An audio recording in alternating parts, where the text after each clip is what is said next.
couple days. It's kind of like a childhood dream coming true because you get to, draw a character from your imagination, from a bit of research, but then you get to see super talented animators and riggers and sculptors, bring this character to life and actually see your creation come to life in game. In university, I used to plot survival tactics. Like if there was a zombie apocalypse or something, we'd figure out a way to escape the inner city or whatever. Yeah, I think I'd make a pretty good survivor.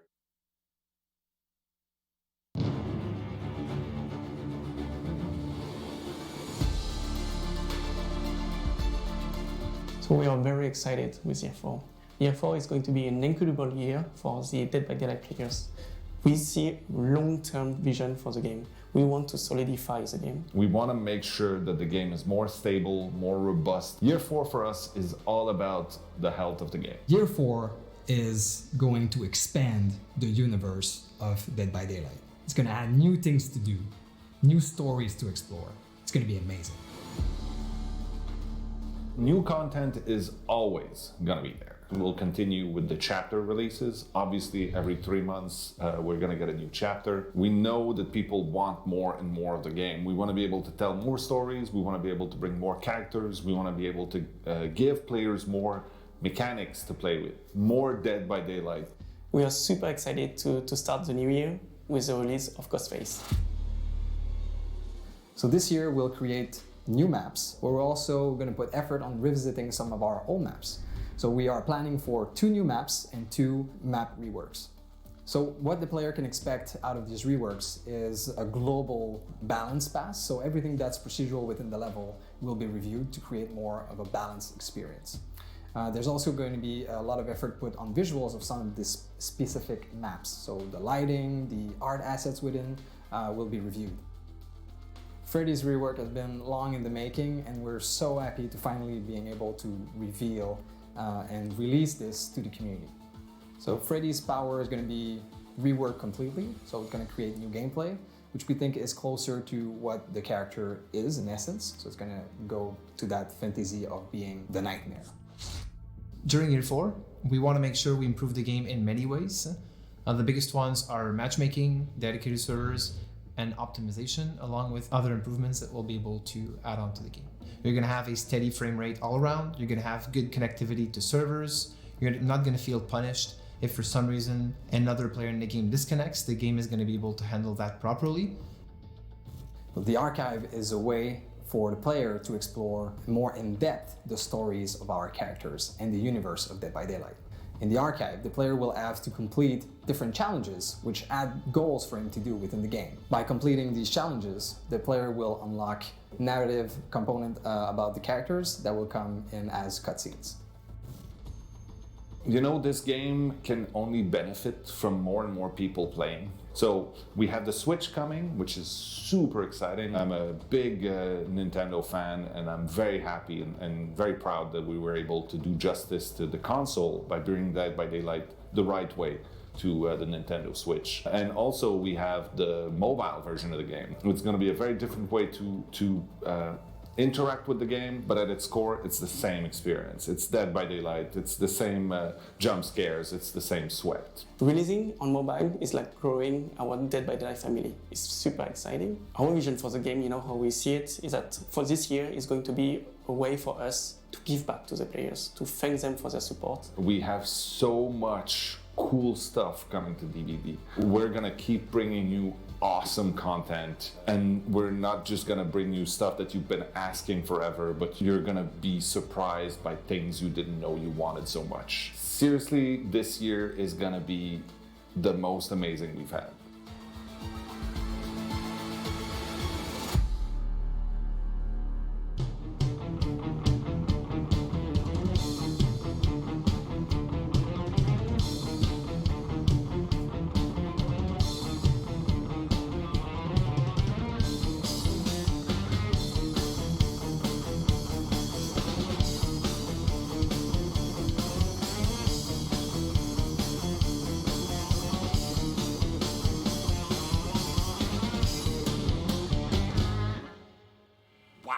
Okay. Did you ever think that one day we would say thank you to the Dead by Daylight band? Absolutely not. It's Come amazing. on, that's It's amazing. crazy.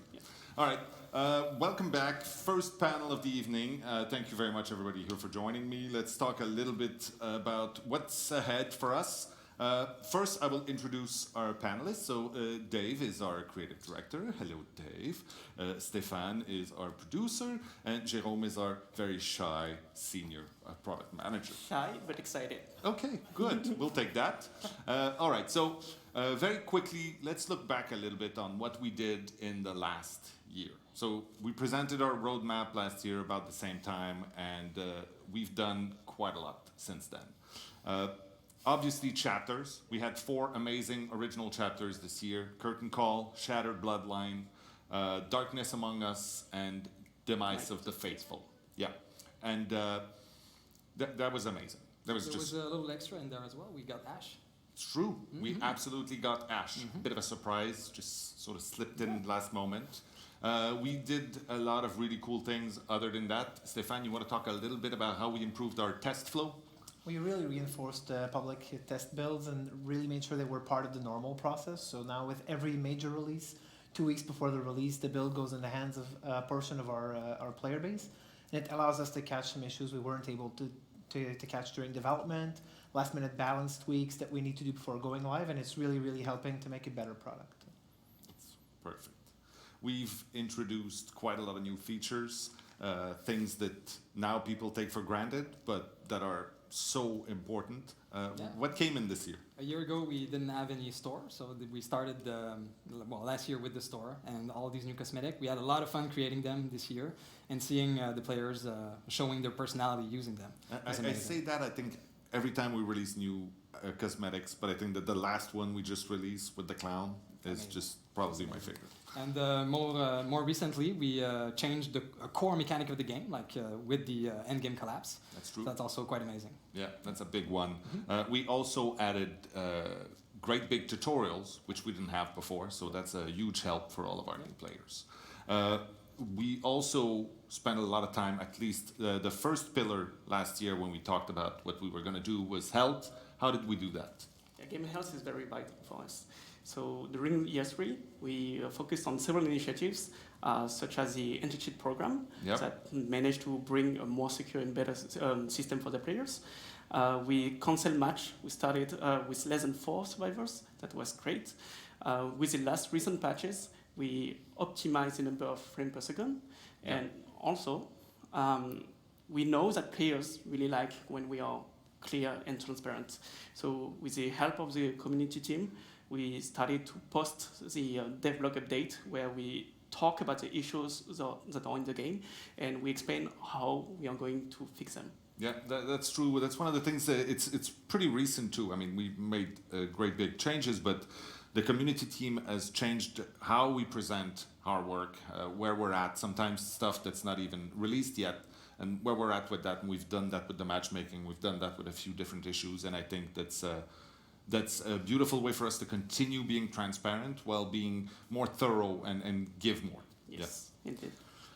Next year, we will have quite a lot of this and more. So let's start. The 4 pillars this year obviously are going to be chapters. We're going to have chapters again, 4 of them.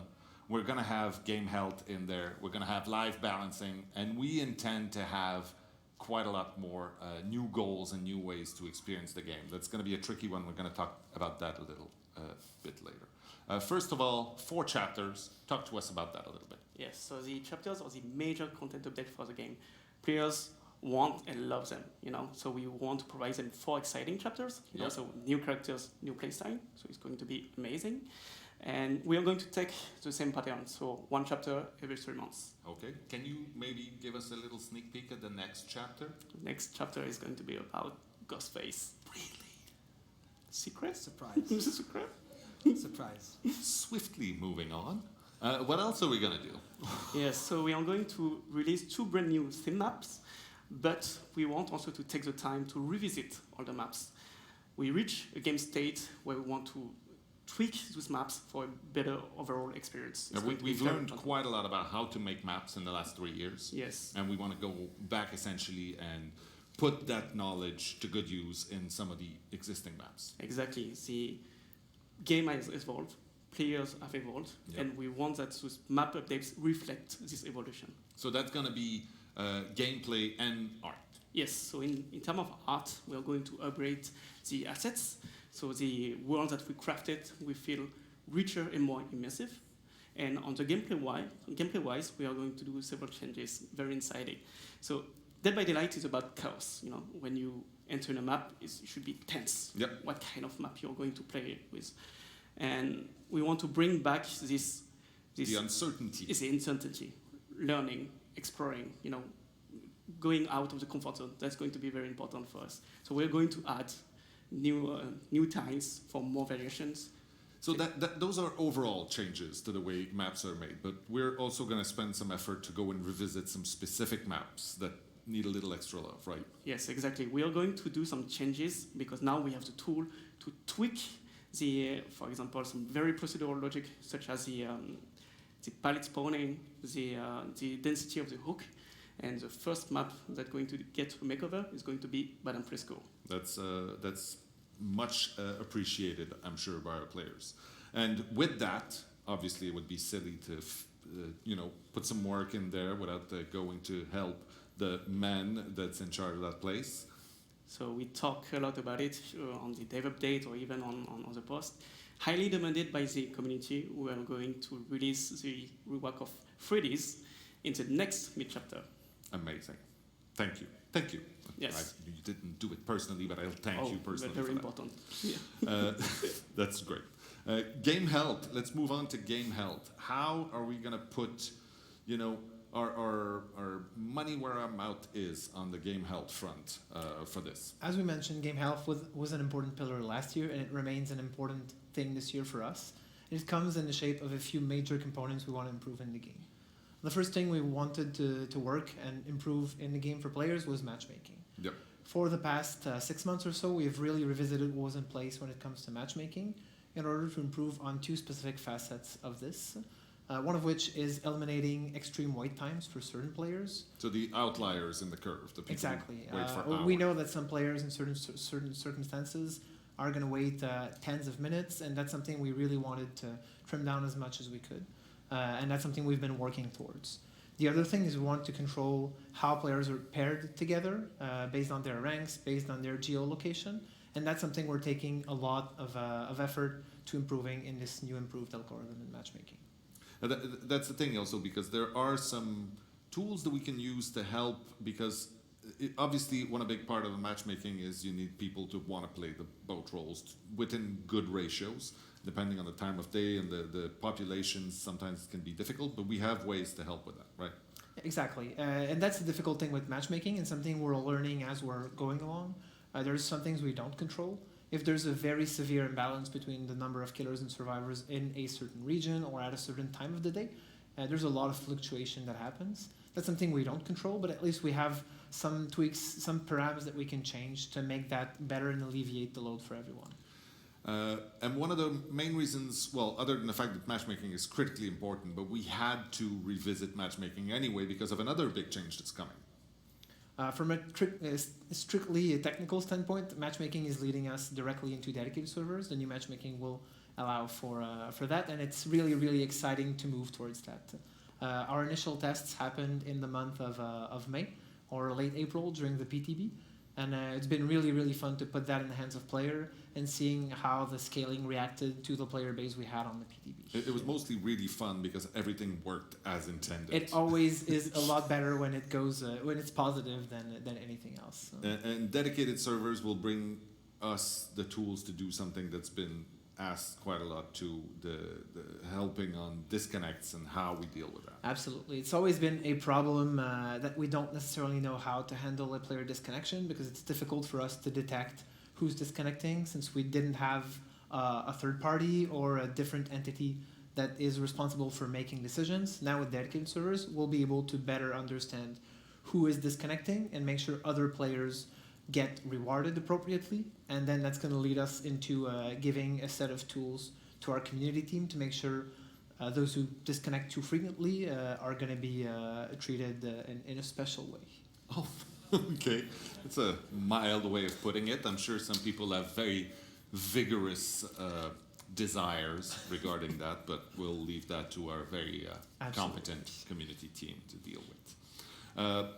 Let's talk a little bit about optimization. We've done, I think that patch 11.5 was probably the biggest improvement we've done. The players, especially on consoles, saw a big improvement. How are we going to continue on that?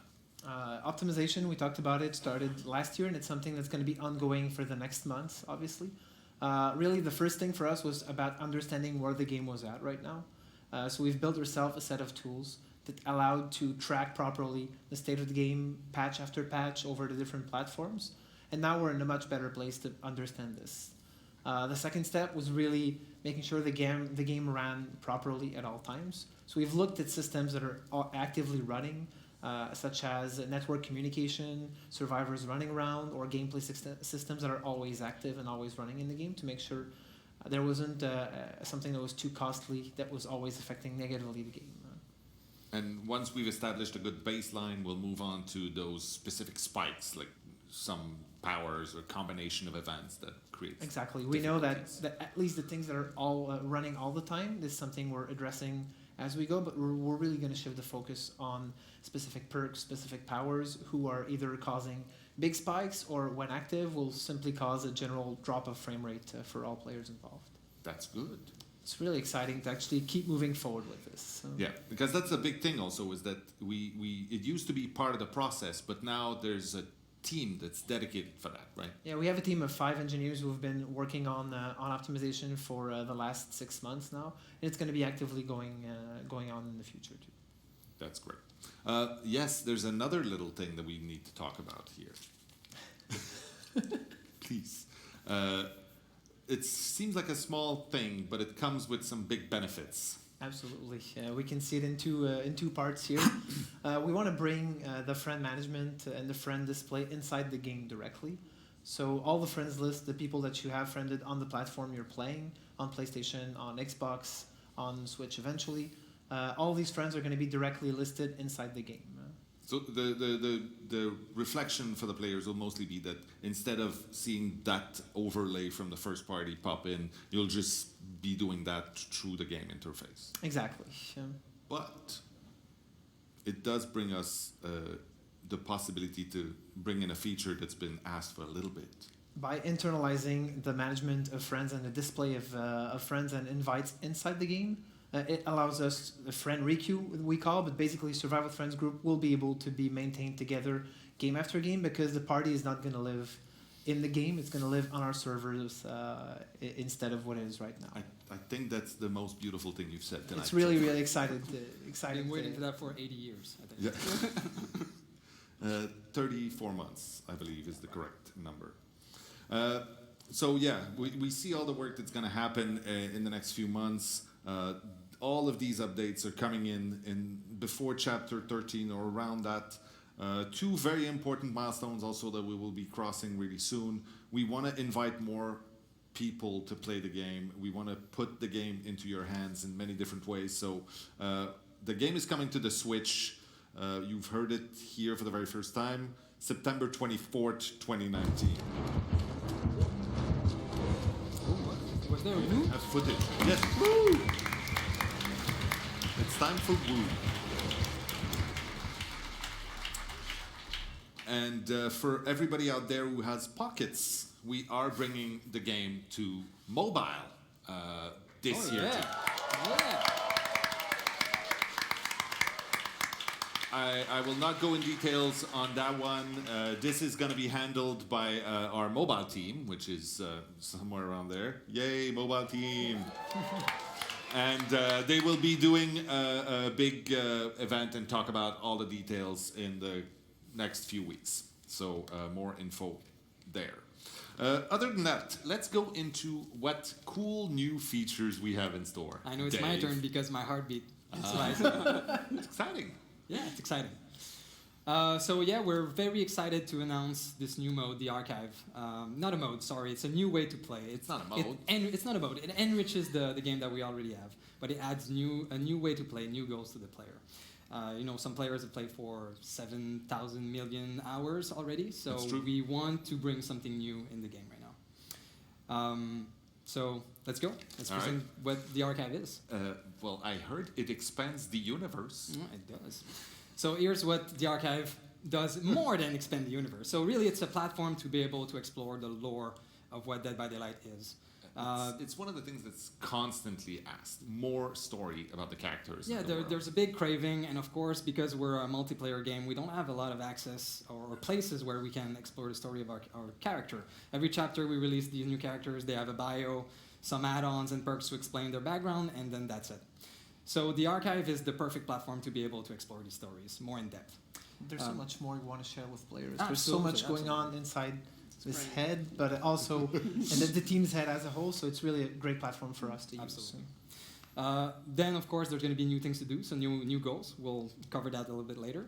And it's going to be a new way to collect more cosmetics. So on top of everything that we're doing So as we're not going to rewards. stop putting new stuff in the store all No, the time. absolutely not. Okay. But this is a new way to be able to unlock rewards like cosmetic, but more. We'll discuss that as well.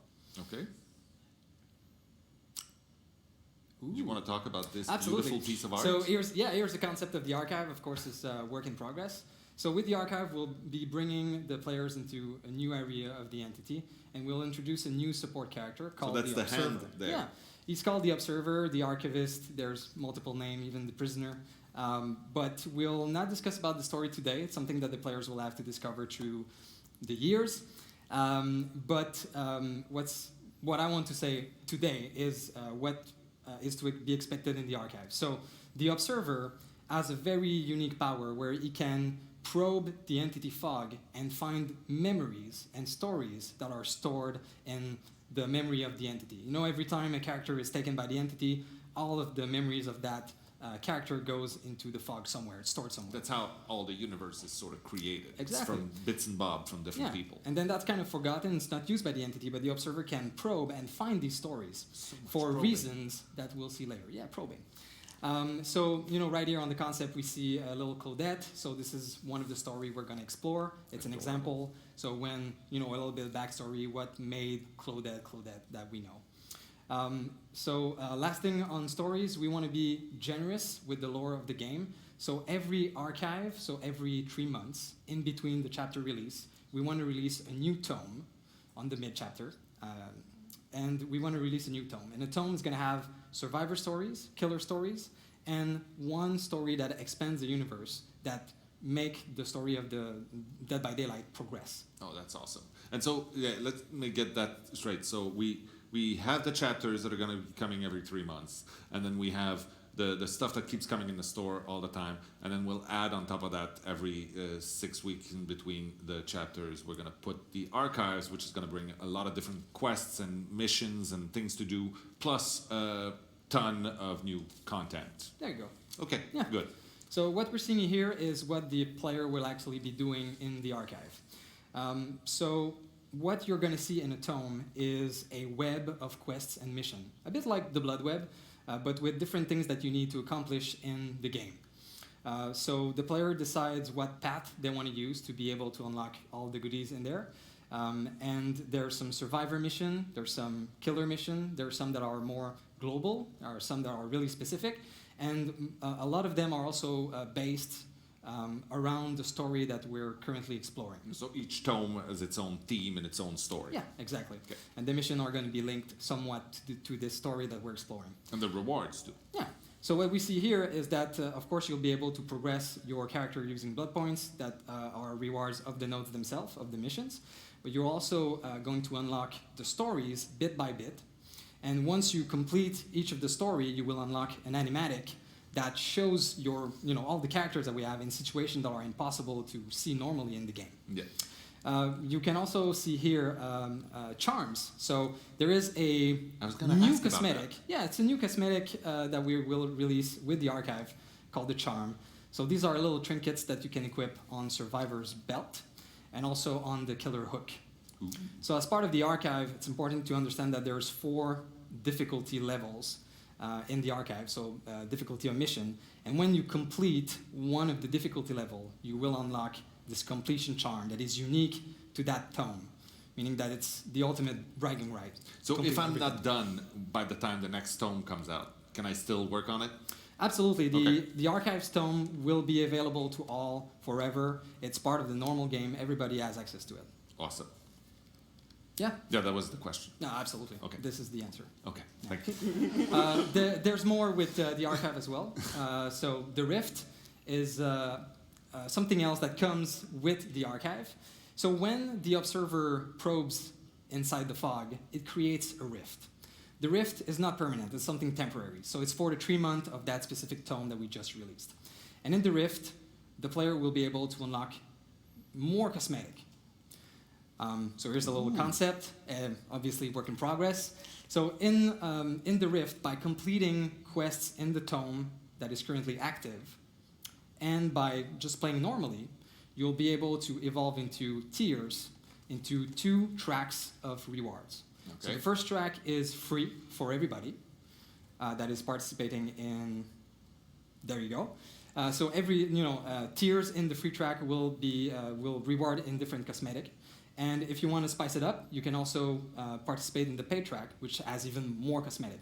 And what's important to understand here is that the cosmetic rewarded in these tracks are related to the stories of the tome that we're exploring. That's really, really cool. Oh yes, there's a big message on Very the screen right there. Yeah, So- very important. So everything in the Rift is absolutely no pay to win. It's all about cosmetic. That's it. No extra camouflage outfits, no ninja outfits. Just the pink neon flashing ninja is allowed. perfect. It's exactly like we've always done, like Yeah. the original. That's perfect. Thank you so much for that. No worries. The tentative date right now for this is around mid-chapter 13. We say tentative at this point because this is so big, this is so important for us, and it's so chock full of goodness. We want to make sure that if we release it, it is because it's perfect. Yes. And so we think it's probably going to be around chapter 13.5 that it's going to be ready. Can't wait. Other than that, we also want to go and rework some of the way the seasons work and the rank works, right? Yeah, this is the other big component of Dead by Daylight. Of course, the rank and the season. And what we shipped with 3 years ago kind of falls flat after 3 years. You get to rank 1 and that's it. So we want to make sure through an initiative this year that we review the rank and the season so that it's more meaningful. So that means rewards. It means a longer season. It means a better progression in there. So there's going to be more rank to evolve in and rewards to unlock. Also, what we have right now is in the rank is comparing killers with survivors. Yeah. And we think that this doesn't make a lot of sense since they have very different roles.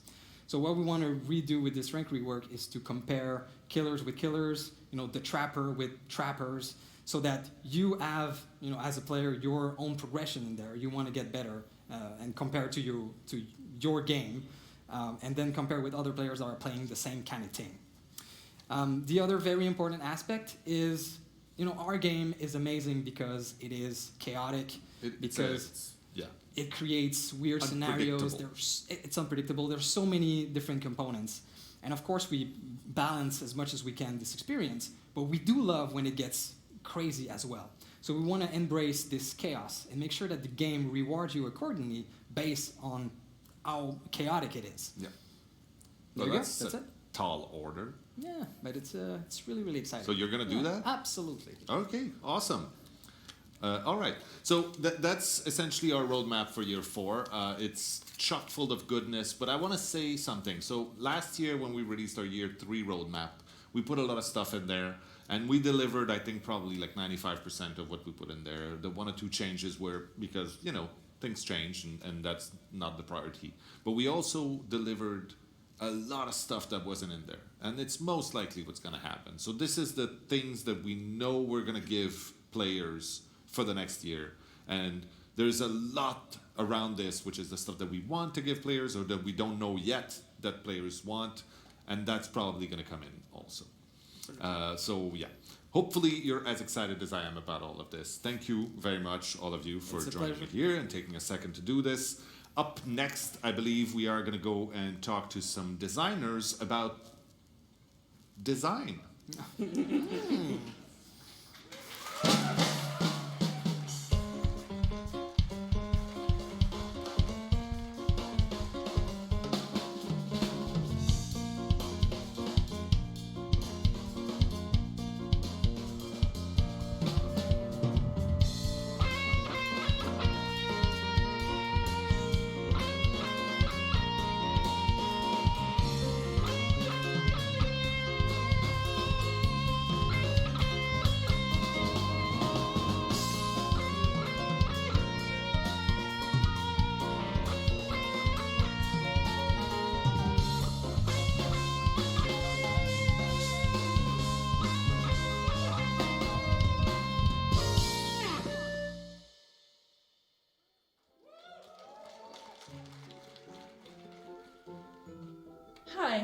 Cindy Misaki.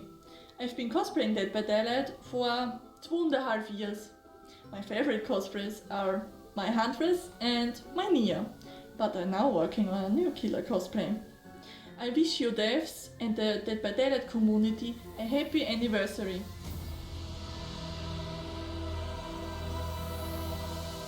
My round is starting. Time to hook a few survivor.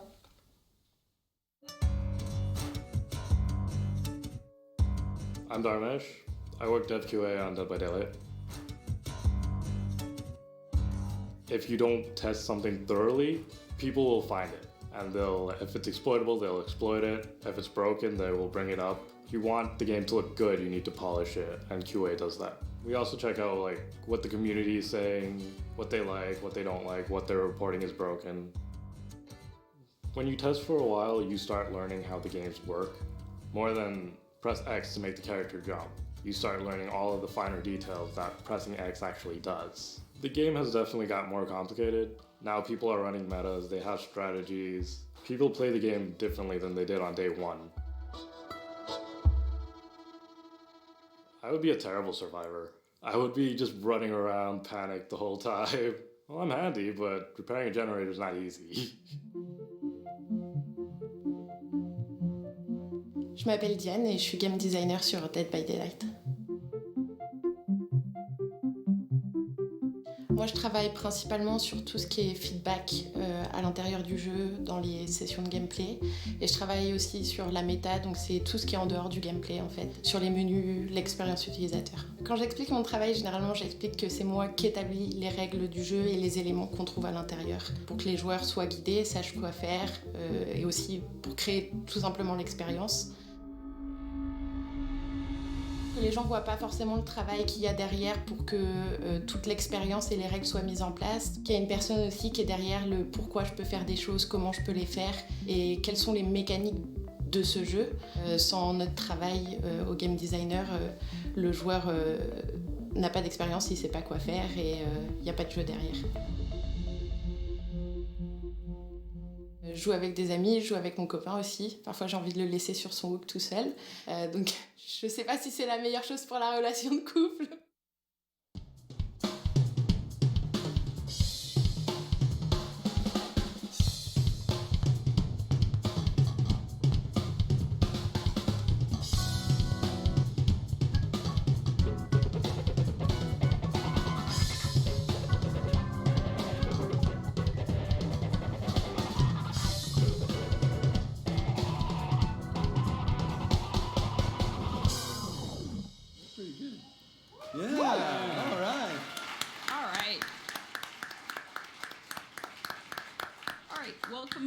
Everyone to the Year 3 Anniversary Design Panel. So you guys are here today, Stefan Orvat and Matt Walker. You're here to talk to us about game design. So what do you do on Dead by Daylight? So I'm a game designer on the project and I work on live design. My buddy here. So I'm a level designer. You're a what? A level designer, a little bit different. Okay, sorry, I couldn't hear you. Because of the anyways, this is not important. So, we're talking about live design. You guys, okay, this is a lot different than our usual setup, so it's a lot more impressive, right? Normally, we're like stuck in a small room, we talk, we meme. This is different, but we're good, all right? So, what is live design? What do you guys do on a daily basis? So, well, live design, as an overview, is basically a working of a live product. So it's not just done when it gets put out. We actually keep working on it and improving it. We look to improve mechanics, address bugs and issues, as well as look to address feedback. All right, and what kind of feedback do you look into normally? So live design, as opposed to a normal type of production, it's mostly about quick decisions because you don't have as much time. You're constantly in a rush, right? Every 3 months, if you've seen on the roadmap, we have new content coming out. So it's very grueling. And so decisions on the design side are made based on a few different type of feedback. So the first thing is that we pay attention to our design intuition. So obviously, designers have intentions. They want the game to be experienced a certain way, etc. So we listen to our design intention, but we also pay really close attention to the community and the community feedback, because they're the ones playing the game. So we had to make sure that they're making the most out of it and they're enjoying it. And of course, last but not least is the data analysis, in which, when we see people playing, we listen to their feedback, and we create variables that we can track over time to see the cold hard numbers behind what that feedback's about, and to also test our own, make sure that our own ideas and our own intuitions are aligned with that of the community. All right, so Steph is here today to talk to us about the Freddy rework. I'm not messing this one up.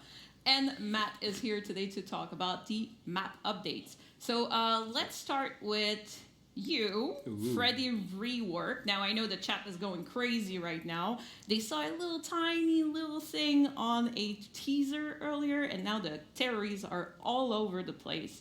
So I said rework for you, I said update for you. What's the difference between an update and a rework? So when we're talking about characters specifically, an update is like what we do with the Wraith and what we do with the Legion, what you recently saw. Ultimately, we're not changing the power drastically. You're still playing them the same. We're just going to be tweaking some numbers and ways of how it actually functions. With the rework, we're going to be changing the power completely. You can expect to play the killer differently. And we're touching add-ons, the power itself, the way he plays, the way people experience him, most importantly. So why did we specifically choose to rework the Freddy character? So the Nightmare came out, and our players felt a little frustrated when playing against him and playing as him.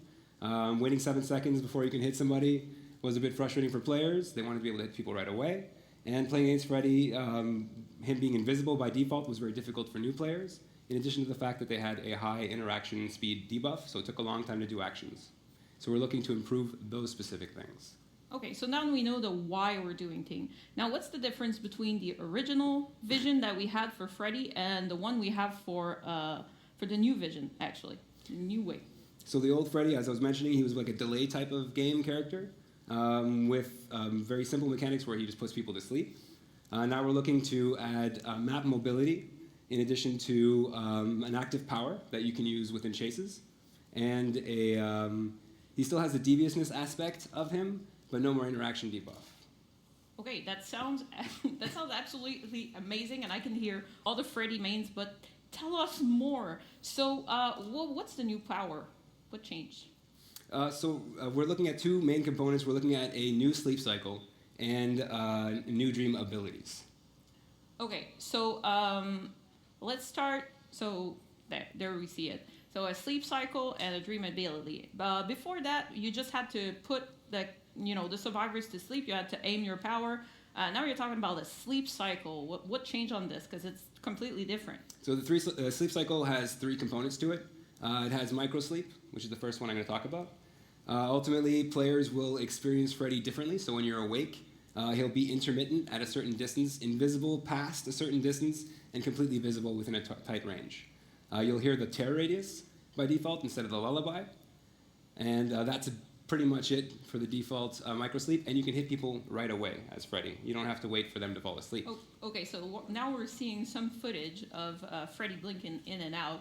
So at that moment, you would hear terror radius, right? Exactly, as he's walking away. Yes. And Freddy doesn't have any more to put anyone to sleep. No.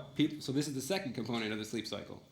Survivors will be falling asleep passively, so it's going to happen over 60 seconds or whatever time we choose. Keep in mind this is a work in progress, so anything may change, even with the things that I'm saying, but this should be the general idea of what's happening. After people fall asleep, Freddy should be completely visible, and you'll be hearing the lullaby instead of the terror radius, which is a little harder to detect where he's coming from.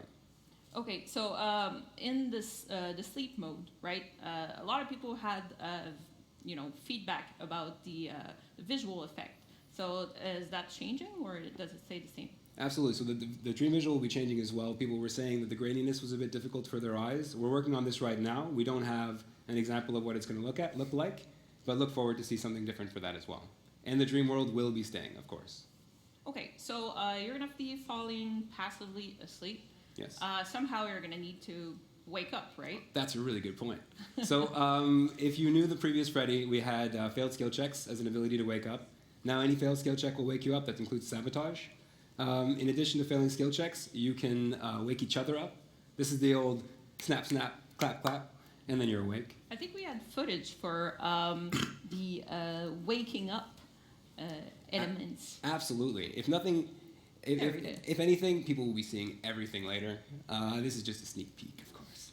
And the final component of waking up is the new dream object, which is a clock on top of a dresser. When you fall asleep, there will be a dream object that you can interact with that will always wake you up. So it's way easier to get woken up by a fellow survivor or by a generator. Why would I want, as a survivor, to go to that sleep object? Sometimes the skill checks might not be as easily accessible as people may have thought in the first place. In addition to that, waking up, both survivors need to be asleep. One survivor needs to be awake to wake up a sleeping survivor. So you may all be asleep, or there may be nobody near you. This will be a consistent way that people can find to wake up, as this was a complaint that people had initially. Okay, so there was another build where it was making you fall asleep faster if you were not waking up with the object. Is that still the case on this work in progress? No, we changed that. That's changed. Yeah. Okay. All right, that was just thank you for asking, of course. A follow-up question. Yeah. So now Freddy doesn't have to aim a power to put survivors asleep, but he does have powers of his own. Oh, of course. So what's different with the new Dream Demon power? So this is the dream abilities. Okay. He's got dream traps, and he's got something else. I'm going to go into that after. It's a little teaser right now. So we start with dream pallets. Dream pallets, not like the Doctor, but similar to the Doctor. You can place dream pallets on spawn points throughout the map, where pallets would normally spawn, to place these fake pallets. Awake survivors do not see these pallets, so you have to play like a memory game and remember which ones were not there before you fell asleep. And then when you fall asleep, there will be fake pallets. These fake pallets, when you interact with them and drop them, they explode in blood. So yeah, it's very rare nowadays that there's pallets everywhere, like double pallets everywhere. Not happening anymore, right? We will be talking So if about you that. see that, there's something might be problematic, fishy. Yeah. Exactly. So okay, dream pallets. Was there anything else? Of course, there's also a dream snare. So we're choosing between the dream pallets and the dream snares. For those of you at home, we're not sure if we're going to go for both in this base kit. It might be one that turns into an add-on, or the other one is base kit. The dream snares is an ability that you can use actively within a chase. It only affects sleeping survivors. And when you place it on the ground, it will take 2 seconds to arm, and when a survivor walks over it, they will be slowed for the time that the trap is active and for a lingering effect after that. So we don't have a visual on this one yet. Right? This one is still a work in progress, and we are testing it internally right now. Okay. But they should be seeing some stuff soon, hopefully. All right. So you talk about map pressure. Did you say anything about that I earlier? did say map pressure. Yes. Yeah. Freddy with map pressure. What is this? What could that possibly be? So some people saw a charge bar on in the video for the anniversary stream if they're paying attention really closely. This is the generator teleport. So ultimately, as Freddy, you can aim at a generator, and you can channel an ability for 5 seconds. After the 5 seconds, you will appear at the generator. So right now we're seeing footage of it from the killer's point of view. So you just aim to the generator and you just get there, right? Exactly. You can also cancel it. Ultimately, the generator will explode in blood during the time period while you're channeling, and a husk of Freddy will also appear at the generator. That's awesome. I've seen also that you can use them in chase. Now we see the survivor side right away. Yeah. So ultimately, you can be running towards a generator and forcing the survivor to go towards that direction, and then you can teleport in front of him to get to the generator and try to cut him off. Oh yeah, this is what we're seeing right now. Oh, right now. Quentin, what did you do? What did he not do? What did he not do? He was looking behind him, I think. That's the problem. Oh, yes. Anyways, okay, so that's a lot of information, but you didn't give us any number yet. Everything is still a work in progress. Thank you for taking the time to come and show this to us. Pleasure. Right? We know that you're gonna have a ton of other questions. The community is gonna just flood from questions. We're gonna take the time to answer them. So we're gonna gather all the questions during the weekend, and we're gonna try to answer as best as we can next week. Our normal Q&A stream in our very small room compared to this. This is gonna be great. Yeah. I'm excited for that. So it is Mr. Walker's time. I think you're gonna have to do something there. Oh, hold on a second. Wake up, it's your turn. Oh, whoa. I just had the worst nightmare. You were all in it. Freddy could teleport to generators. He was putting fake pallets everywhere that are exploding into blood. And he was slowing me down with these dream traps. It was horrible. It's real, man. It's coming. This was totally Amazing, not though, planned. amazing. Oh, that sounds so good. Just like these pillows. How cool are those pillows? So, Matt, thank you for joining us. You're going to talk about map updates. What is That's right. this? So, map to it. updates, yeah. Well, so first and foremost, year 4 is lining up to be something super special. I mean, you've seen everything that we've presented so far. So on the level design side, I just wanted to say, we've bolstered the team. We're 3 able bodies now on the team. We have the great Andre Laniel, Mr. Pierre Sif, who just joined us, and myself, of course. So we're able to undertake much more ambitious projects. So map updates, we'll jump straight into it, is basically us going back into older maps and essentially bringing a whole new dimension to maps you already know. Yeah. So, as we've seen in the roadmap panel, you guys are going to slow down the production of new themes, right? So far, we're slated to do 2 new themes this year. Okay. Yeah. And how many map updates? So far, we're slated to do 2 map updates as well. Okay. Thank you, Matt. So a map update is the 3 R's. That's right. That's what you came up with. So the map updates incorporate a lot of different changes. The first, category is the rework changes. So the rework changes, as Jerome mentioned earlier, are to reflect our evolving community, right? Because the way that our players play now are not the same way that they were playing 3 years ago. In fact, there's many things that they've learned over time and they've learned to exploit over time, things like that. And so we are evolving with the player base, and we're going to evolve the maps to reflect the reality of the situation. So reworks have a whole bunch of stuff in it. So before we jumped on rework, refresh, and relaunch, how do we create map in Dead by Daylight? Because it's not the same as like every game. Right, so it's a good point.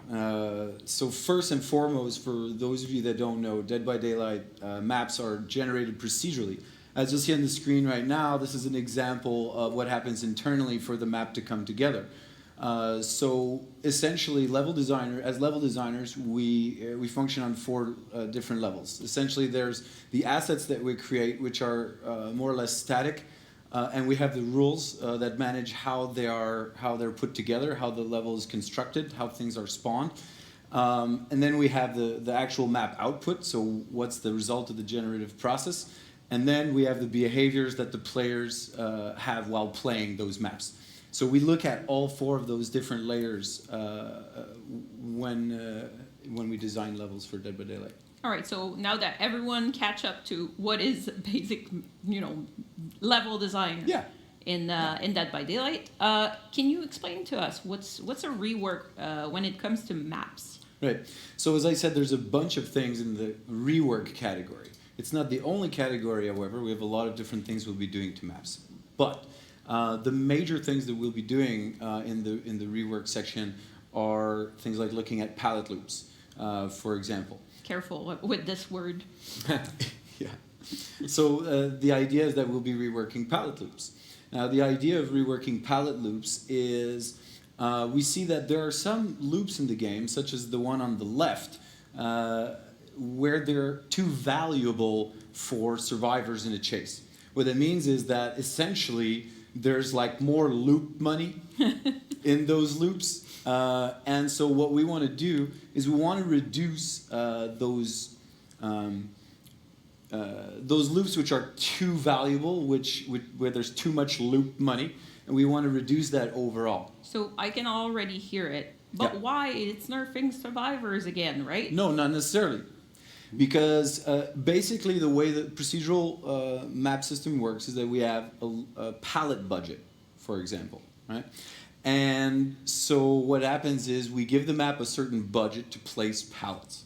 So what we'll do is we won't be touching the budget, but rather we'll be lowering the value of the really high value loops in favor of smaller value loops. And when we go to redistribute that value across the map, this is a very exaggerated version we see on the screen, but on the left we see a few really high value loops, and on the right, what we're aiming for actually is many more lower value loops, but overall equivalent to what we had. So what's the goal with those? The goal is to promote more skill-based gameplay, because with overly safe loops, there isn't so much mind gaming that can happen. So mind gaming, looping, this is like the central mechanic of the game. So we want to promote that, because it's really fun when you have, you know, those loops where you can kind of mind game and it's up to someone to make a mistake. So we want to have a higher frequency interaction between the players, and at the same time, we want each of those interactions to be more meaningful. So there's a lot of talk about loops here, but is there anything else that's going to come into the rework? Sure, there's so much I can't even talk about all that, right? So for example, I don't know, hiding palettes, jeez. Totems. Well, that was hiding totems, right? So that's one of the really simple things to deal with. It's just taking the time to go into each of the assets and make sure that they're hidden really well. And I have to tell you, I'm pretty happy about some of them. I think the community has been seeing some of our kind of precursor to that work, actually. Yes, some of them are very well hidden. Yeah, it's a big. Yeah, big so we're change. going in that direction. We're going to keep going with that. So okay, so there was totems, then fat shaming spots. Yeah, so obviously, well, I'm not going to get into the details, but yes, spots where certain characters get stuck, yeah, we're working on that as well. It's an issue with edge objects, etc. But we're also looking at getting rid of hostage spots. So, okay, I don't want to get into that too much either, because we recently put these volumes into the basement stairs to prevent you from getting taken hostage in those spots. But we're also going to be looking at completely removing any infinite or abusable windows as well. Okay, that's. I think that's good. Yeah, we're all in. So if we're going to the refresh part. Refresh. So you that's told the second me that aspect, was your favorite. So why is it It's your my favorite? favorite. It's the most exciting because as you know, any experienced Dead by Daylight player at this point after 3 years, you know, some of you probably have like 6,000 hours or more, like some crazy number. Very huge nerd badge. Really huge amount of hours played in the game. And one of the things that makes the game special is that there's a lot of unknowns. The procedural system of the level, the procedural level design system is there to promote exploration and discovery and not so much memorization, right? So what we're doing in the refresh section of the map updates is to add new tiles that you've never seen before, so you'll have to learn those loops and learn how to play them. And what's even more important, is that we'll be adding layouts, new layout variations. Essentially, we'll be adding new maps into certain themes. Like, for example, Springwood, as you see right now. These are some tiles that we're working on that will be introduced into the Springwood recipe.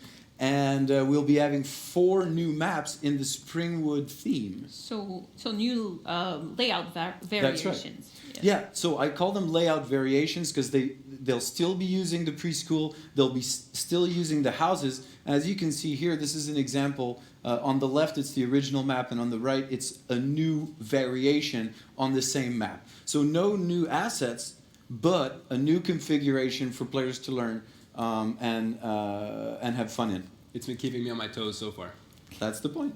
Be on your toes. So is that translated to other maps in our our So pool? map updates are a case by case scenario. We'll be looking at which will be the most priority going forward, and making the decision on what needs to be implemented and when. All right. And 2 and the 3 R's. That's the right. relaunch. Are we relaunch. are we just like starting the party for that new map? What are we doing? You know it. You know it, Gab. This Come guy's on. gonna have a party when it So, goes. so relaunch is pretty simple, right? Whenever we release a new chapter, we have new map in the game. We promote it for the first week that it comes out to get people to try it and give us some feedback and see what's happening. It's going to be the same thing. When we do map updates, if we have new maps, or even when we re-release older maps, we will give them a slight promotion. I love these. They're so fluffy. so nice. Right? Yeah. It's yeah, you can hide this hex better now. So that's it. So when we come out with new maps, whether they're new themes or whether they're map reworks, we will have a little map launch party. All right. So for the players, what can they expect on the next year's like A lot more maps than they've ever had before. expectations? Really high. Right here. That's right. All right, guys. Thank you so much for joining us Thank today. you, Gab. Thank you very much. Hey, I'm And here. thank the band. Yo, How awesome are they, right? All right, guys. So thank you so much for joining us. We're going to go to the community panel. I'm going to jump from this chair to the other over there. I think Matt is leaving with the pillow. Thank you so much again. Let's go. Woo.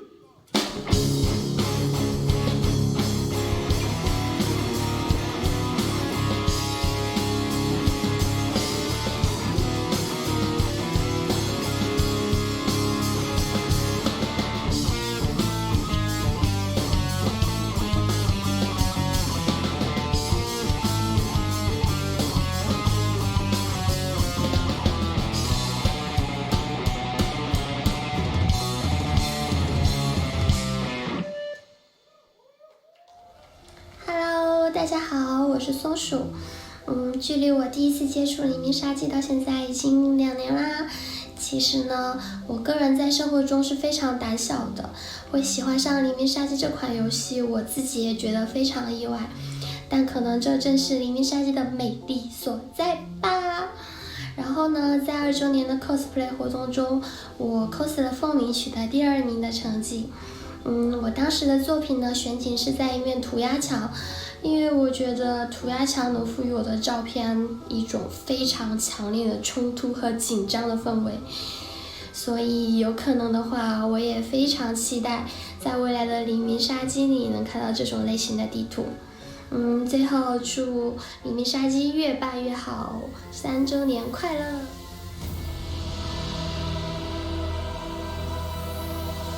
雾中人，我们雾里见，拜拜。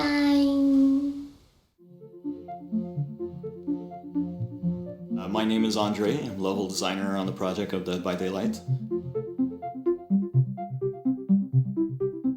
We create different experience, different buildings and obstacles for the players. Before starting in the video game industry, I was a waiter in a restaurant and only have a bachelor degree in history.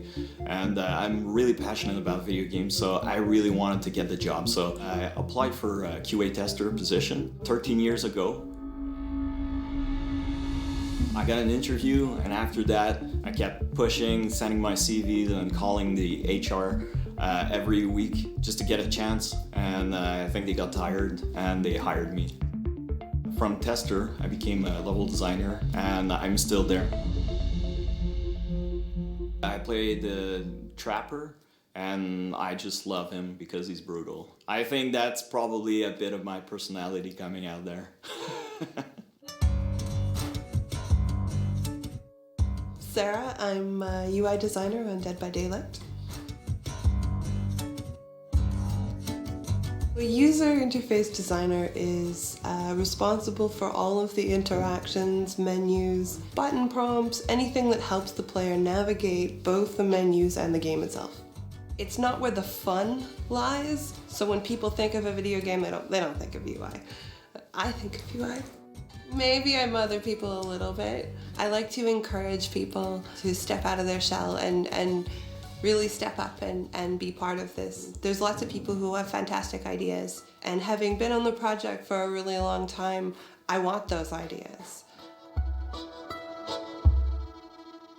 despite the fact that we've grown in size, the temperament and feeling and excitement of all of the people is the same. It's just like we found more of ourselves.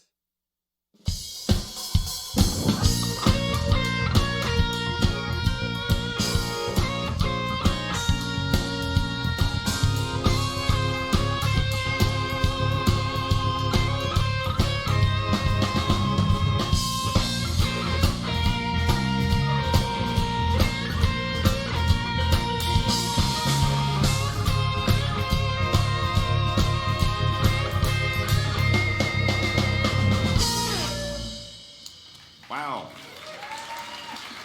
Awesome. Hello again. Thank you for joining me. We have a wonderful little skewer of delightful people here. So that works better in French, believe me. Not Queen, our lead community manager. You know her. I feel way better here than here. Yeah? Yeah. Hopefully that's because I make you comfortable. Oh, it's me. Cauliflower, thank you so much for joining us, and Vincent Vega, thank you. Thank you. It's absolutely amazing to have you here. Seriously, you've been part of our community. You've been part of the team to a certain extent for a while now. So thank you. Let's take a moment. For me personally, this show, one of the biggest reasons we put this show together is because of the community. Because the people we play with, it's the people we interact with, it's the people who enjoy our game and feed us that energy every day. Please take a moment. The community team has changed quite a lot. We brought you in about 2 years ago. We went to grab you in your home, literally, because you were streaming Dead by Daylight, and we thought you were awesome and well-spoken, and you seemed like a person we'd like to hang out with.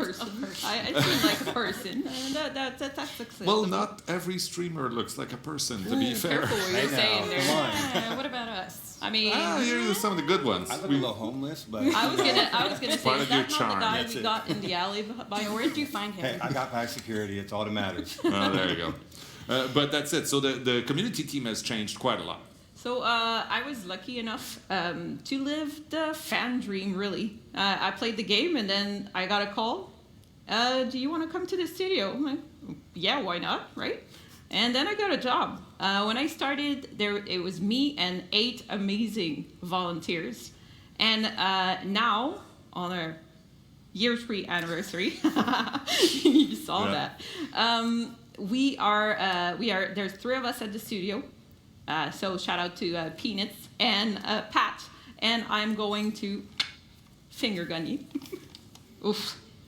Yeah, okay, Moving on. We have 3 amazing local community managers. We just hired someone from Japan as well. We have ACMs that are taking care of bands. That's a thankless job, really. Yeah. They're doing an amazing job also. And now, just recently, we hired 2 people to coordinate all the volunteers that are working hard on forums, on live streams and everything, that are giving us the time. And today, our new moderators signed their NDA, and they're in the team, so that's about 30 of us. That's awesome. That's us, yeah. Speaking of our delightful community managers, they've put together a little clip for us of their favorite moments of the year, their most cherished memories. So let's take a look at that. It's like my favorite part. That's cool. I hope I was cut there.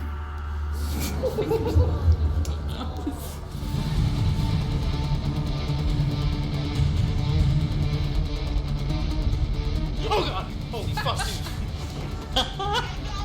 Oh God, John, I love you. Give me a hug. Oh no! No! No! You put her down!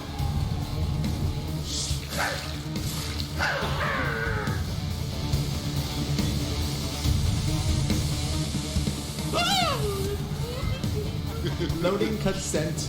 Oh my God! Holy crap! Tonight we're announcing the dedicated servers are coming to Dead by Daylight. You fucking what, dude? That's a good one. That's the best one. Oh my God! What? I got oh my God! That's it! Oh my God!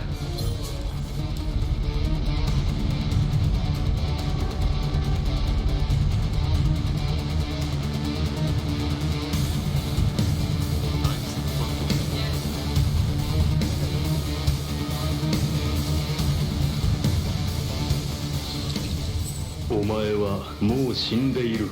何？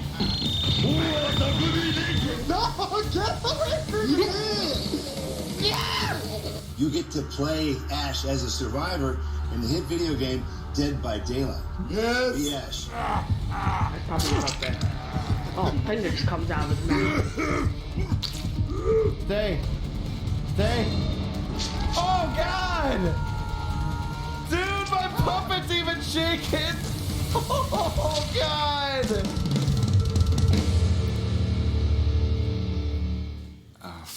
Okay, that's awesome. Yeah, incredible. That kind of energy, that kind of passion is irreplaceable. Talking about passion, the impact of the community on the dev team. Yeah, it's amazing. So you can hear you heard the applause. People really love to see everyone playing the game. But also what the community doesn't necessarily know is that every day we talk with the devs. So we have a meeting every day where we bring your voice to the devs, and there's a lot of changes that happen because you voiced your concern. So that's very important. And sometimes some, do voice it nicely. Some don't. However, we see this as passion. It's all passion. So, and to be fair, we've said it before, but we'll say it again. I think it's worth repeating. This stopped being our game the moment we launched it, because it's now as much the players and everybody who's enjoying it. We need to hear what they want this game to become, because it's theirs too. So, there. Yeah, I get a little emotional when I watch these things. Anyway, let me take a moment to welcome our esteemed guests. First of all, Cauliflower. Hi. Hi. Would you tell me how long you've been streaming? I've been streaming since October 2014, a little over 4 years. That's forever in It is. streaming terms. It is, and tomorrow is actually my 2-year anniversary of being full-time. That's amazing. Congratulations. I did it, Mom. this was totally planned, by the way. Yes. Mm-hmm. Oh, yeah. Thank you for throwing this for me. It was great. It's the least we could do. And what has Dead by Daylight been for your stream? Like, what's the impact of that game on your streaming career? Well, before Dead by Daylight, I was kind of bouncing around from game to game. Felt kind of like I didn't have a home in the streaming world. I was homeless a little bit, like this guy right here. I found Dead by Daylight, and instantly I was connected with everybody. It became a home. All the other content creators are so supportive of one another. We play games together. We host each other. We share communities. And through all that support and love, my stream kind of grew and took off. And I actually got nominated and became a finalist for Twitch Streamer of the Year. Wow. Well done, you. We'll take a little bit of credit for that. But yeah, and so why DVD? It could have been many games. I've always been into the spooky, creepy, just anything scary. Games, movies, you name it. I had a scary movie collection when I was like 10. So just match made I in was heaven. just drawn to the horror aspect of it, and I don't know, it came out. I played it very casually, and then we found Angry Pug streams. The pug. Yes. I don't know where. But my friends and I started watching Angry Pug, just his Friday night drinking streams, having a good time. And after like a year, I just was like, I want to try it. Let's see what happens. And here we are, a couple years later. In Montreal. Yeah, on a live stream. Yeah. So exotic here. And what about you, Vincent Vega? Tell us, how long have you been doing this? I started right after Kayla. I was in November of 2014 is when I started on Twitch. Yeah? Yep. How's it been? It's been awesome. Yeah. Absolutely awesome, especially since Dead by Daylight came along. I started streaming that. When it came out, I found it on the beta version on Twitch, started watching it, thought it was like a really cool, unique game. Nothing out there was like it. And finally I got the beta key, played it for a couple hours. I was hooked. I like to say Dead by Daylight got me by the balls right out the gate. You do like to say that. Yes, I do. And then I've been playing it and streaming it ever since. And it's served you well. You have a very successful streaming career. And Yes. you've been full-time for a bit now? Yeah, I got partnership through Dead by Daylight streaming it in January 2017. And in April this year, I was able to quit my full-time job and pursue streaming full-time. And Dead by Daylight pretty much built everything that I've success from. That's amazing. It's been an awesome ride. I want to ask also, so both of you saw our roadmap. What's your favorite thing about the roadmap so far? So I was gonna say the charms, but I've changed my mind. The charms are still awesome. Anytime there's more customization in there, You're right there. I'm right there. I'm getting all of it. But the Freddy rework, I got to play him. Yeah, got a little sneak. He's pretty cool. And the map rework, update, whatever you want to call it, I'm excited for people to see it. That's cool. All right. Very And, cool. and Oh, what yeah. about you? What's the most exciting thing for you? I'm excited about the archives. Yeah? I think the current grind is, blood points, prestiging, and getting all your characters with perks. So this is like you add quests to the game where you can open up lore. I know people love the lore, so they'll get the backstory. And also get, cosmetics. And we're all skin whores at the end of the day, so It's true. we love our skins. Yeah, I think many of us have been called that. Yes. That's amazing. When we invited you here, we asked you both to come up with some of your favorite moments, some of your favorite elements from the community.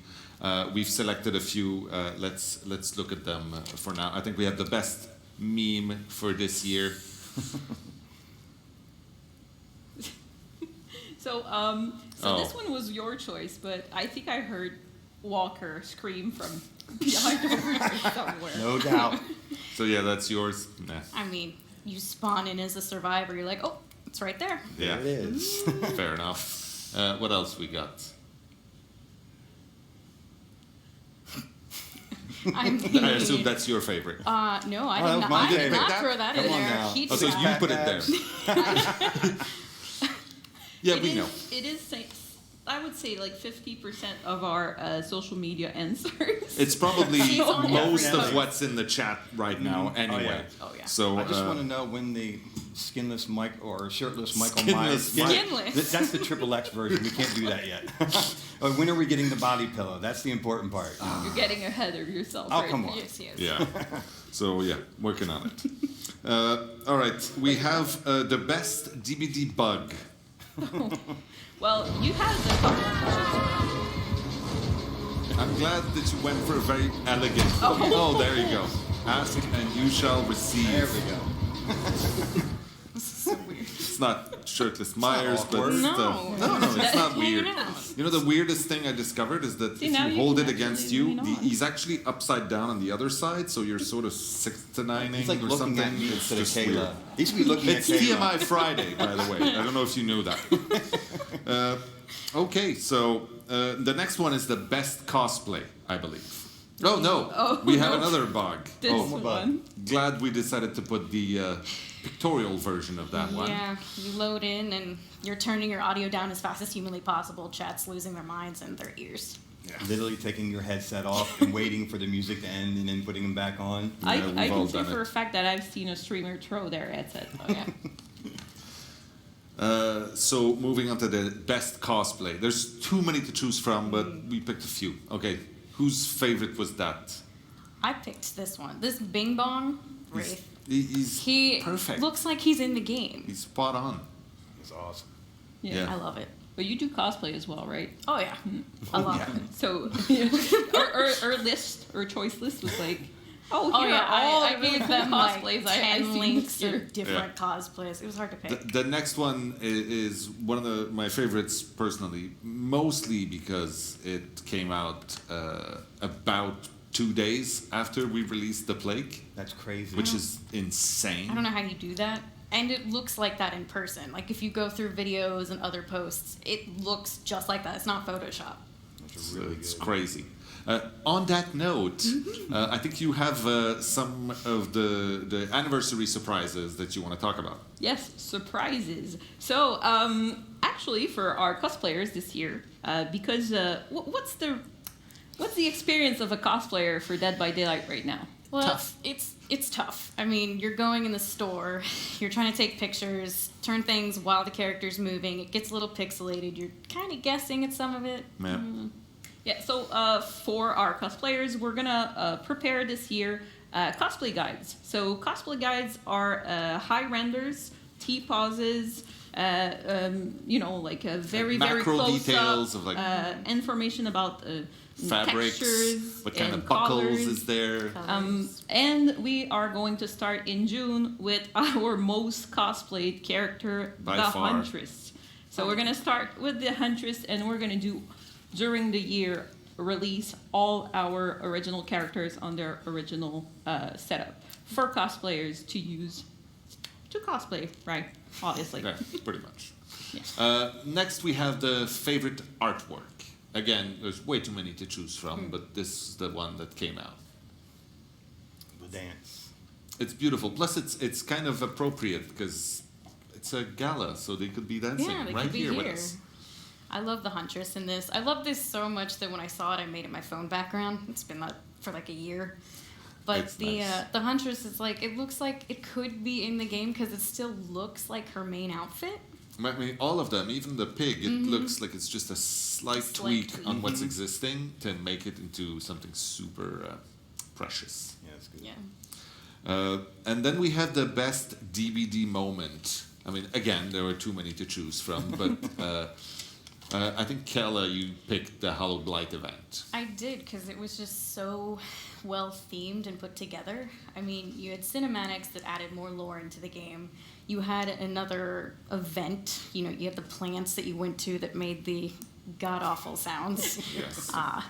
Yeah. Yeah, we're talking about that. He talked about ASMR with it. So, but no, it was just really well put together.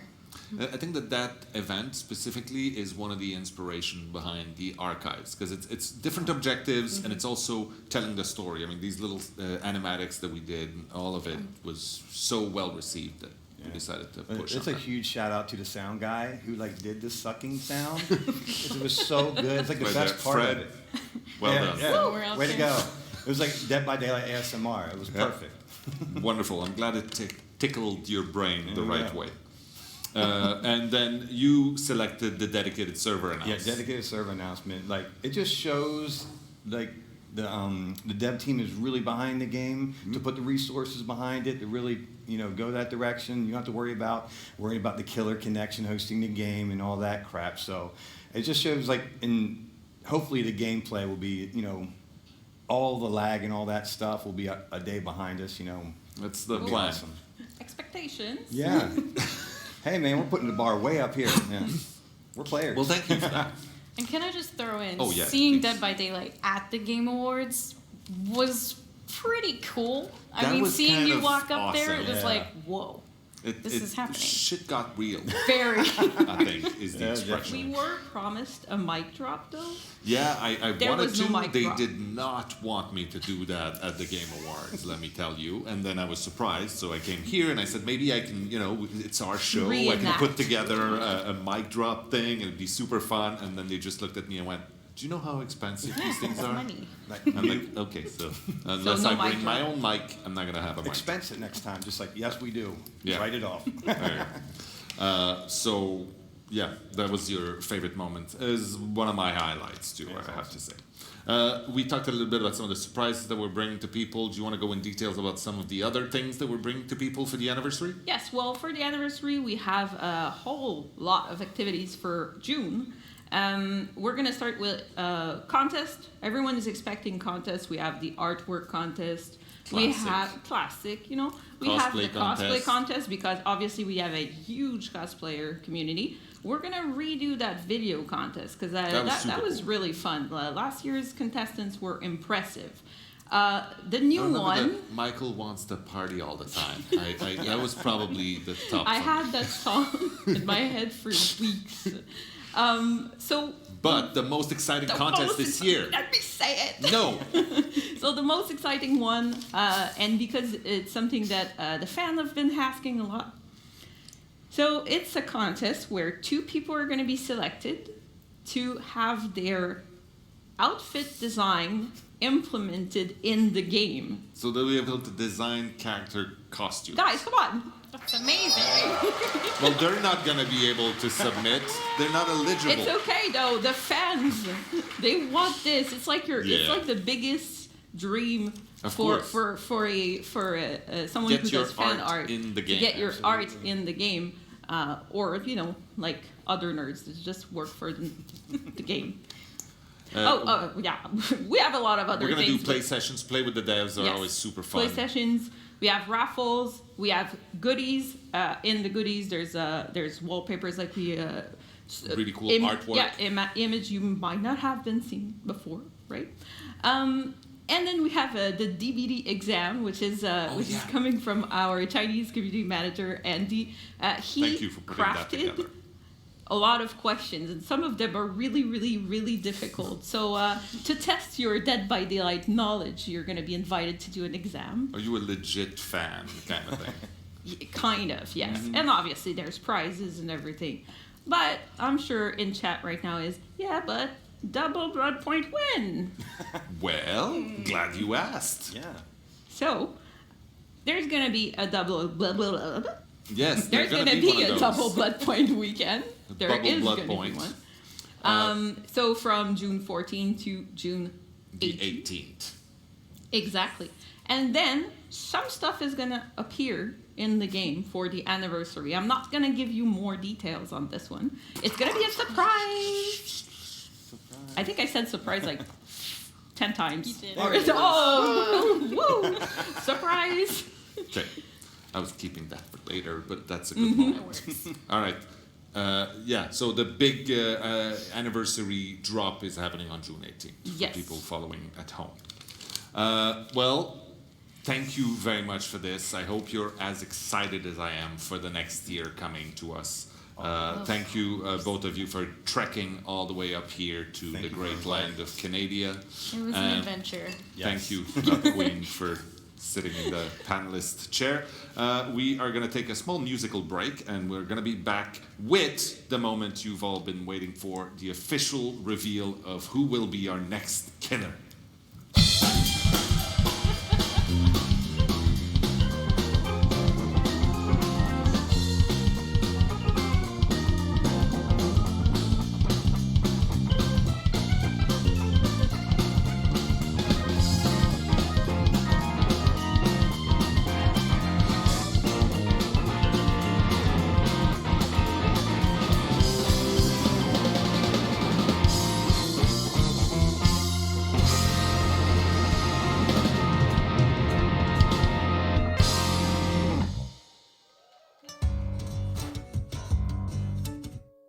I'm Doule. I'm Game Program Technical Lead at Dead by Daylight. It's hard to explain what I do normally. Programming is abstract. It's more like problem solving actually. So we put everything, all the pieces together. It's like a locomotive of a train which makes it move. Sometimes there are difficult situation that we need to face. We sometimes spend hours and days to solve issues, problems, fix bugs. At the end, like when we see the result, it's very satisfying. I played quite some. I've even played with my husband, and we don't fight after we play.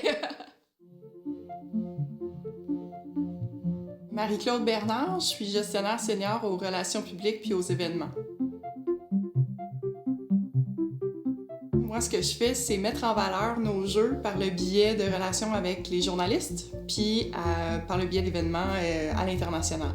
Je vais accompagner des porte-paroles, je vais préparer des communiqués de presse, je vais préparer notre présence physique à des événements.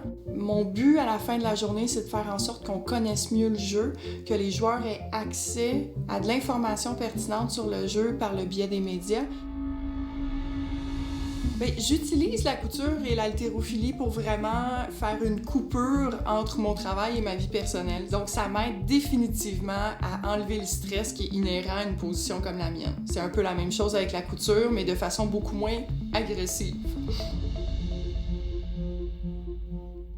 pense que je ferais un bon killer, puis ça serait vraiment plus facile pour moi d'aller les accrocher sur le hook après.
Welcome back. Or music. That's my favorite song so far. Thank you. All right, I'm very happy that we get to sit here and talk about our next chapter, Carl. I think it's just called. Carl the Cashier. Nope. No, that's been cancelled. Yeah, we do have to apologize for Ghostface. He did kill Carl before the entity got the chance to pick him, so that's why he's not in the game. That's why. Yeah. We For wanted now. to, but No. No. but yeah, I want to take a second to talk about Ghostface and how we brought him into the game. I mean, he was on our list since the beginning, and when we tried to bring in new licensed content into the game, we tried to go for the original. We tried to go with what's the most iconic, like we did for Leatherface, like we did for Myers. And so in this case, we went for the Ghostface mask, the Ghostface, persona that goes behind. And the great thing with that was that because the license was for this super iconic mask, it allowed us to create a character behind that was our own. It allowed us to create our own version of who could be wearing that mask and be brought into the world of the entity, which was amazing. Yeah. It's sort of the best of both worlds. It's half of an original chapter and half of a licensed one. So yeah, what was the inspiration for us behind this, Dave? Oh, I didn't introduce people. I'm so very sorry. So please let me take a second to introduce Matt, who is our lead designer. Hello. And hi, Matt. Hi, Matt. Farah, who Hi. is our narrative designer. Hi, Farah. Hi. And Dave, who's... I do things. Yeah, he's Dave. Many things. So, Dave. Yes. Tell me what was the inspiration behind this. Yeah, well, you said it. Ghostface is a legend, and I remember 3 years ago, about the time we did Myers, we were actually already looking into designing this character. Like, we really wanted to have this type of character in game and to have Ghostface. So I'm super proud and happy that we actually have him today. So the fantasy behind a character like Ghostface is the element of surprise. Is the fact that he's super creepy, that you want to be a stalker, someone that follows his victim before going for He takes the his time. He takes his time. He's having fun. So that's what we wanted to recreate in the game for the killer, so for the player that plays Ghostface. And for the survivor, that aspect of being like, genuine stress when this killer is trying to find you and kill you. Well, that's the other thing also, is that the stalker mechanic is one of the most appreciated mechanic we've created. For Absolutely. I mean, since we've seen how popular Myers is in creating these really cool moments of being surprised by that white mask, we wanted to recreate this with another character, and Ghostface fits perfectly. He has the white mask. He has this fantasy behind him. So we wanted to recreate this stalker, but with a twist. So he's definitely working differently than Myers, that's for sure. Yeah. So he's hopefully gonna really bring in some intense stress and jump scares into the game.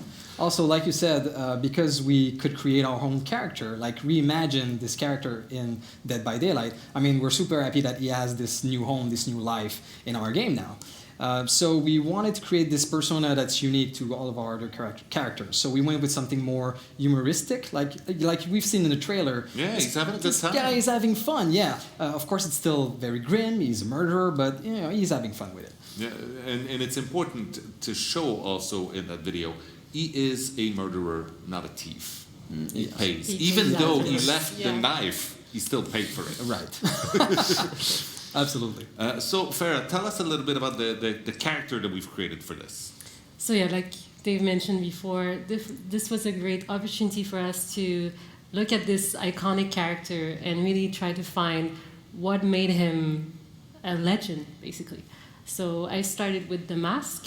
In terms of story, it's really interesting to look at a character who has a part of himself that remains covered or at least hidden. So I wanted to create a persona that really was sort of split. Yeah, I would say there's two parts of him. There's one that is public that he shows during the day, and that is Jed Olson. That's the small town journalist who covers a series of crime, which are the murders that he's actually committing at night. So this persona is kind of more down to earth. During the day, he's more of a, I would say, monotonous. Guy, yeah, someone who is predictable and who blends in the everyday. But it's sort of like Peter Parker investigating Spider-Man, right? A very dark Peter Parker. It's a very dark. grim version, but yeah, definitely. So at night he takes a different persona, and that's when he reveals his true face. It's when he puts the mask on. So he puts the mask on to reveal his true face. Exactly, That's to kind of unleash poetic who he in a really way. is. Yeah, that's what I wanted to. That's beautiful. And I have to ask, how did he end up in the realm of the entity? So during the day, he's a journalist. He's covering the stories, and at night, he is this playful character who's a bit narcissistic, like Dave mentioned before. Like Dave. Like Dave. No, exactly. Like you're the inspiration, actually, for the character. So, of course, joking, but yeah, no.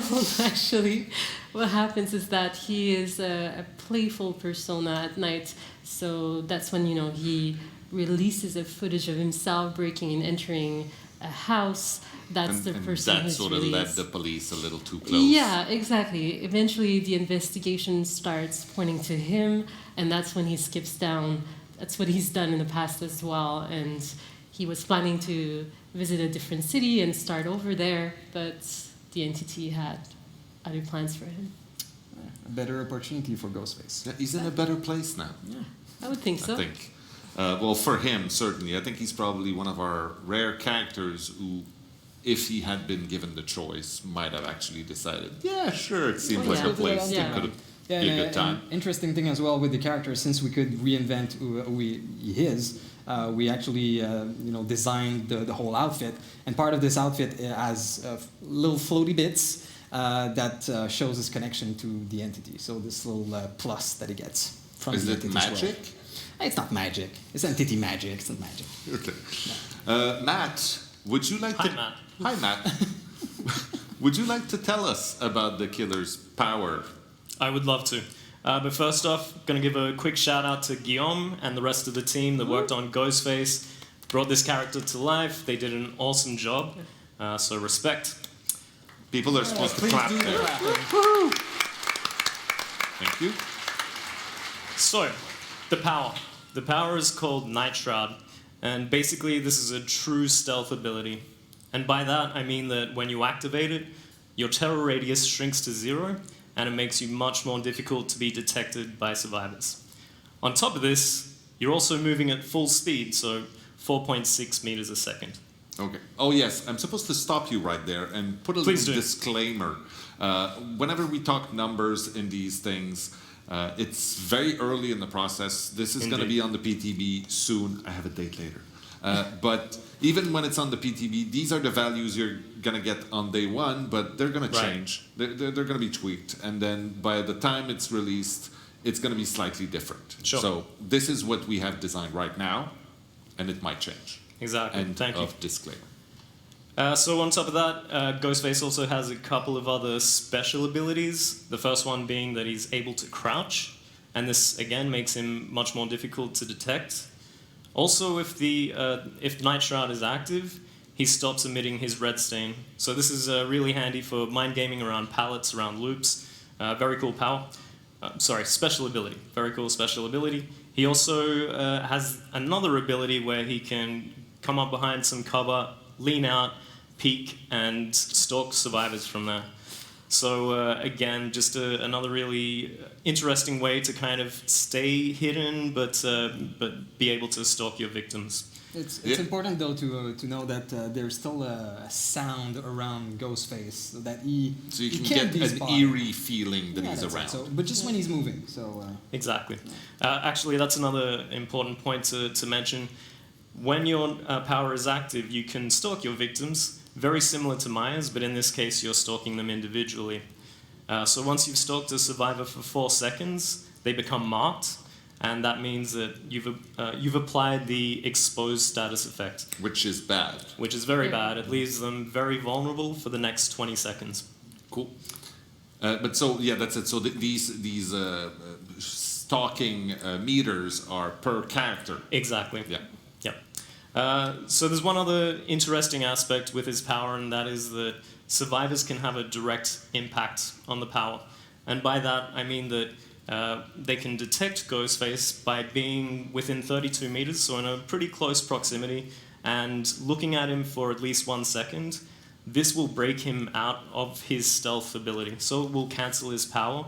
So he's the one that needs to play hide and seek this Exactly. He needs to be aware of where the survivors are in the map. Otherwise, again, they're going to cancel his power. It will go back on cooldown.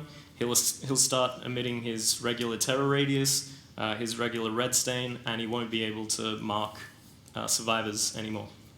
Okay. So, And very cool, stealth ability. yeah, that's going to require a little bit of work, but it gives you so many tools to actually have a direct impact. Exactly. Yeah. It really sets up this interesting dynamic between survivors and killers. Cool. Yeah. Does he also come with perks? He does indeed. How many? He has 3 perks, like all of our other killers, Matthew.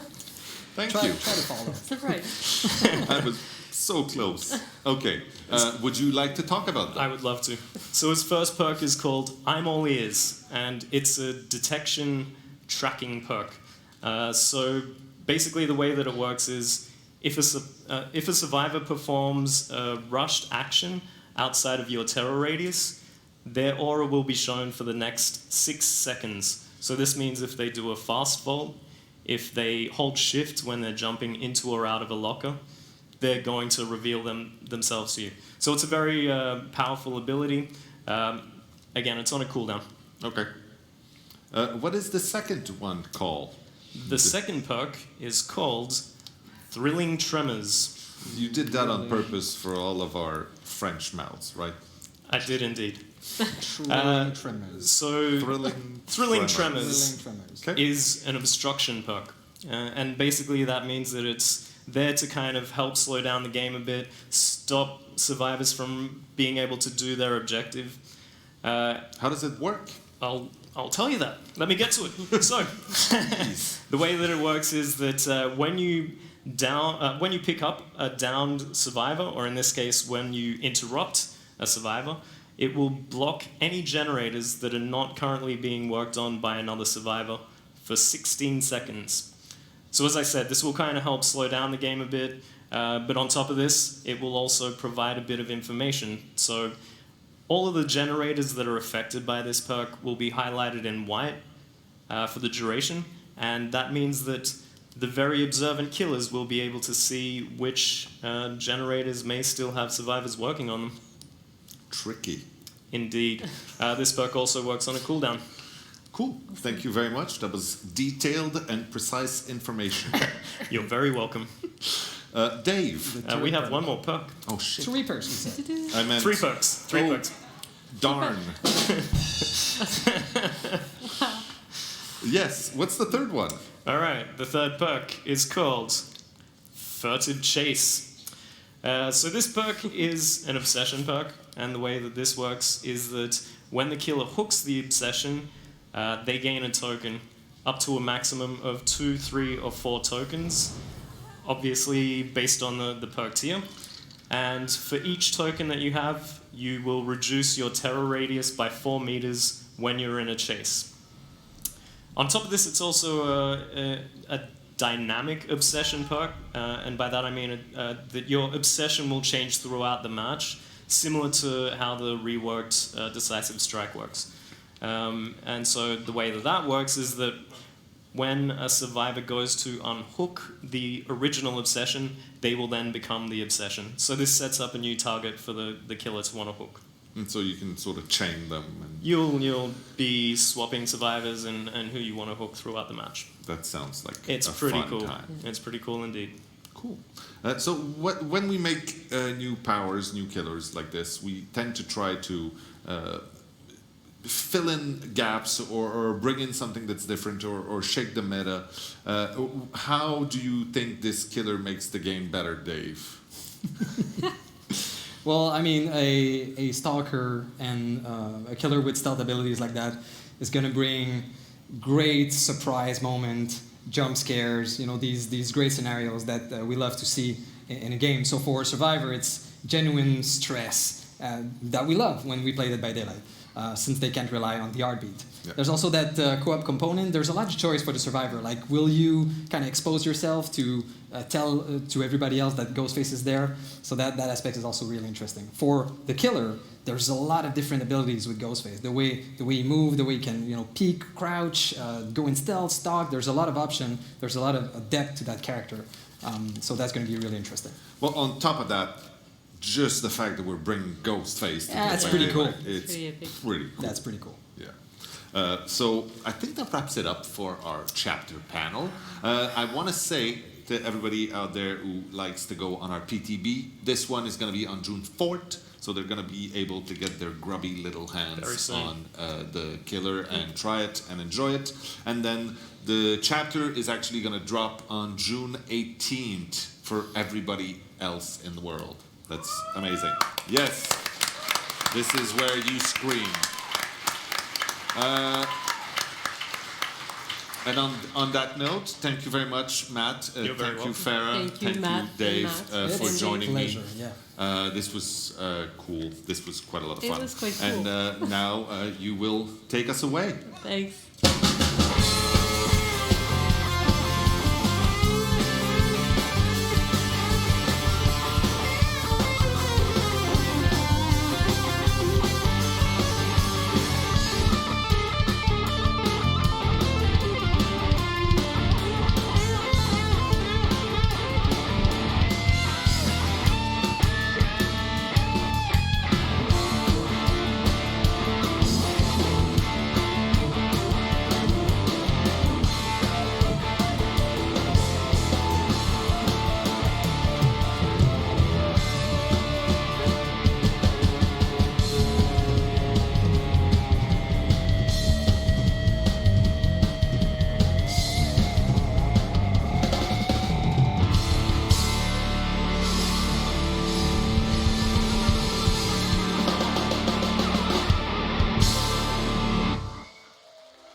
Hi, I'm DOUCHE, and I made some 3D animations using Source Filmmaker, using the models and the world from Dead by Daylight.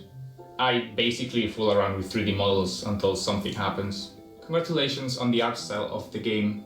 I think it's one of the most unique things I've seen in the gaming industry. The symbols of the world, of the lore, the character designs are amazing, the music is haunting, everything comes together to create this mood that is really special. So please exploit this potential. Backstory comic, lore events, it feels like there's an entire mythology waiting to come out of this world.